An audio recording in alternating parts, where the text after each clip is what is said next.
Q news లో పనిచేయటకు senior video editors కావాలను సంప్రదించవలసిన నెంబర్లు 8688926084. ఏ కేసీఆర్ యాడ దాక్కుండు సభకి ఎందుకు రావట్లేదు?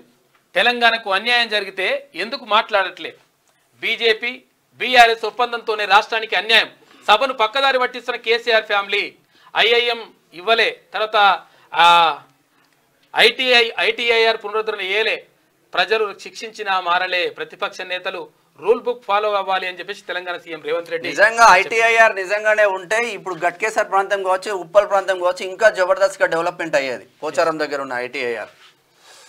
దద్దరిల్లిన అసెంబ్లీ, పేలిన మాటల తూటాలు, కాంగ్రెస్ బీఆర్ఎస్ ల మధ్య హీట్ వేవ్. కేసీఆర్ ను ఢిల్లీకి రమ్మని చెప్పండి, నేను దీక్షలో కూర్చుంటా, ఇద్దరం సచ్చుడో నిధులు తెచ్చుడో చూద్దాం. సీఎం రేవంత్ కేటీఆర్ ల మధ్య ఆ మాటల యుద్ధం. మరి రేవంత్ రెడ్డి మంచిగానే ఉన్నాడు కాబట్టి కూర్చోగలుగుతాడు. అసలే కాక తొంటిరిగింది, ఇప్పుడు ఇబ్బంది ఉంటది చెప్తున్నట్టు.